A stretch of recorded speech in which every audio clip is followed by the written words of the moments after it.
China ये समझता है कि उसे सुपर पावर बनना है, लेकिन सुपर पावर बनने के लिए उसे एक एक्सपर्ट की फौज की ज़रूरत है। और इसलिए उसने अपने एजुकेशन सिस्टम में एक इतनी बड़ी चेंज की है जो कि पिछले 200 सालों में नहीं हुई। 200 साल पहले हमने पहला पीएचडी प्रोड्यूस किया था 1810 में, और उसके बाद से पीएचडी डॉक्टरल डिग्री का जो पैटर्न है, जो स्ट्रक्चर है, वो हमेशा एक जैसा रहा है। और आपको किसी यूनिवर्सिटी में जाना पड़ता है, किसी प्रोफेसर की शागिर्दी इख्तियार करनी पड़ती है, उसके बाद आपको एक नई रिसर्च लानी पड़ती है, उस पर बहुत सारे पेपर्स लिखने पड़ते हैं और फिर उसे डिफेंड करना पड़ता है। ये वो तरीक़ाकार था जिससे आज तक पीएचडी बनते रहे। लेकिन अब चाइना ने एक नई पीएचडी इंट्रोड्यूस की है जिसे प्रोडक्ट पीएचडी कहा जाता है।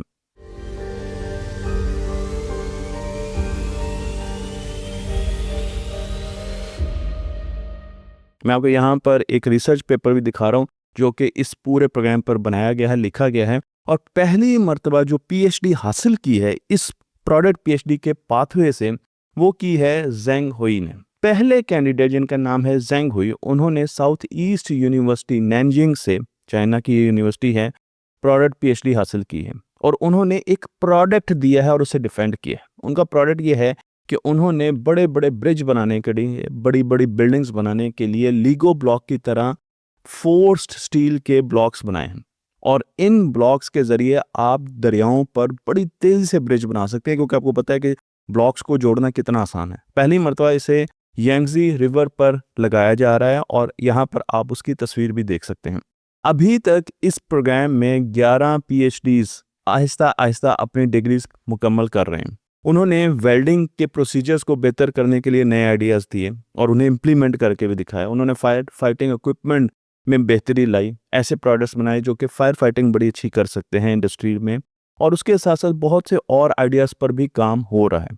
लेकिन ये रिफॉर्म चाइना ने 2010 में शुरू कर दिया था। चाइना ने 2010 में ये सोचना शुरू कर दिया था कि अब उसका एजुकेशन सिस्टम, अगर उसने अमेरिका को और इंग्लैंड को फॉलो किया तो उन्हें वहीं पर लेकर जाएगा जहां पर वो पहुंच चुके हैं बहुत पहले। इसलिए चाइना को कोई इनोवेशन चाहिए थी। चाइना ने 2010 में सोचा कि वो अपने एजुकेशन सिस्टम को बहुत ज़्यादा चेंज करेगा और उसके लिए उसने ग्रेजुएट स्कूल्स बनाए। ये एक नया कॉन्सेप्ट था, ग्रेजुएट स्कूल्स, जो कि बनाए तो 2022 में गए, लेकिन इसकी जो दाग मेल है वो 2010 में रखी जा चुकी थी। इन स्कूल्स में इंडस्ट्री भी आएगी और एकेडेमिया भी आएगा। स्कूल्स, यूनिवर्सिटीज़ भी आएंगे और इंडस्ट्री, उनकी कोलैबोरेशन से बच्चे यहाँ पर पढ़ेंगे। 2024 से लेकर अब तक बहुत से मास्टर्स जिन्होंने एमफिल या एमएस किया और पीएचडी इनमें इनरोल हो चुके हैं। फिर वो जो पीएचडीज थे उनको प्रोडक्ट पीएचडीज की तरफ डाल दिया गया। चाइना ये चाहता है कि स्पेशली वो टेक्नोलॉजीज़, मॉडर्न टेक्नोलॉजीज़ जिनमें वो दुनिया से पीछे है, मसलन सेमीकंडक्टर में वो अमेरिका से बहुत पीछे है, उनमें और आर्टिफिशियल इंटेलिजेंस में वो बहुत जल्दी बहुत से एक्सपर्ट्स पैदा करे। इसलिए इन यूनिवर्सिटीज़ में, इन ग्रेजुएट कॉलेजेस में जब एक कैंडिडेट आता है जिसने एमएस करना है या एमफिल करना है, तो उसके 2 सुपरवाइज़र होते हैं। हमारे यहाँ पाकिस्तान में या बाहर की दुनिया में भी एक सुपरवाइज़र होता है, लेकिन यहाँ पर 2 स्ट्रीम्स आ रही हैं। एक सुपरवाइज़र इंडस्ट्री से होता है और एक सुपरवाइज़र एकेडेमिया से होता है, कोई प्रोफेसर होता है किसी यूनिवर्सिटी का। दोनों सुपरवाइज़र मिल के उसे एक प्रॉब्लम देते हैं और फिर उसने उस प्रॉब्लम का सलूशन देना है और एक प्रोडक्ट बनाना है। इस सिलसिले में बहुत सी यूनिवर्सिटियां अब अपने आप को रिफॉर्म कर रही हैं, लेकिन मैं आपको एक यूनिवर्सिटी की मिसाल देता हूं और ये बहुत मशहूर यूनिवर्सिटी है, सिंघुआ यूनिवर्सिटी बीजिंग में। इस यूनिवर्सिटी ने 56 कंपनीज के साथ मुख्तलिफ किस्म के एग्रीमेंट्स किए।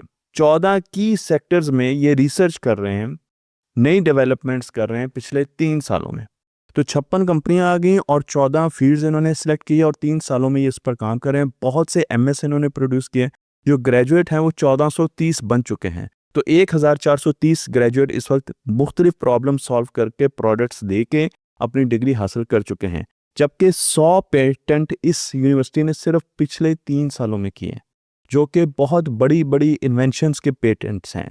हम अगर एजुकेशनल फ्रेमवर्क के सबसे मुस्तनद फ्रेमवर्क को देखें, जिसे ब्लूम्स टैक्सोनॉमी कहा जाता है, जिस पर बहुत ज़्यादा बातें हमारे स्कूल में भी होती हैं, हमारे कॉलेजेस में भी होती हैं, तो उसके भी कुछ स्टेप्स हैं। सबसे पहले एक चीज़ को याद किया जाता है, फिर अगला स्टेप होता है लर्निंग का कि उसको आप अंडरस्टैंड करें, समझें उसको, फिर उसको अप्लाई किया जाता है, फिर एनालाइज किया जाता है, फिर एवेलुएट किया जाता है, और आखिरी जो सबसे बड़ा मर्तबा है इस फ्रेमवर्क का कि आप लर्निंग कैसे करते हैं, उसमें है कि आप कोई नई चीज़ क्रिएट करें।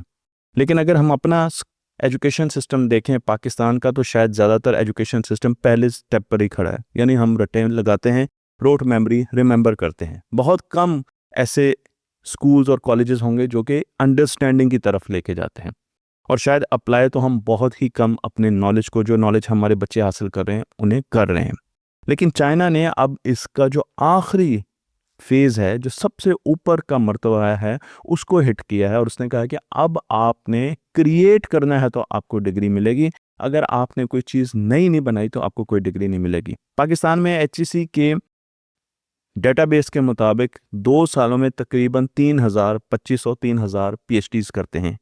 फ़र्ज़ कीजिए अगर हम यही मॉडल अपने यहाँ चाइना की मदद से अडॉप्ट कर लें, तो ये 2,500-3,000 लोग जो पीएचडीज कर रहे हैं, जिसका कोई फ़ायदा पाकिस्तान को नहीं हो रहा है, ये नई नई चीज़ें देंगे, नए नए पेटेंट्स देंगे, नए नए प्रोडक्ट्स देंगे, जिससे पाकिस्तान की इंडस्ट्री को भी फ़ायदा होगा। वो प्रॉब्लम जो इंडस्ट्री में बहुत ज़्यादा मसले कर रहे हैं, इंडस्ट्री उन प्रॉब्लम्स को इन लोगों के हवाले कर सकती है, और ये इंडस्ट्री की मदद से और एकेडेमिया की मदद से उनको सॉल्व कर सकते हैं, नए आइडियाज़ दे सकते हैं।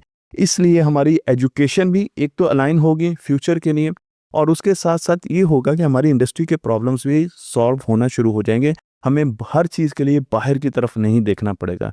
मुझे उम्मीद है कि मिनिस्ट्री ऑफ एजुकेशन और हमारे वो इदारे जो इन चीज़ों को देखते हैं, वो इस चीज़ पर ज़रूर सोचेंगे और अपने एजुकेशन सिस्टम को अलाइन करेंगे, ताकि बचपन से ही स्कूलों में हम बच्चों को नई चीज़ें करने पर मजबूर करें, उनको प्रॉब्लम सॉल्विंग पे मजबूर करें, उन्हें कोई नई चीज़ इन्वेंट करने पर मजबूर करें, उनको हाथ से काम करने पर मजबूर कराएं, ताकि जब वो यूनिवर्सिटी और कॉलेजेस में जाएं तो फिर इस किस्म की प्रोडक्ट पीएचडीज कर सकें।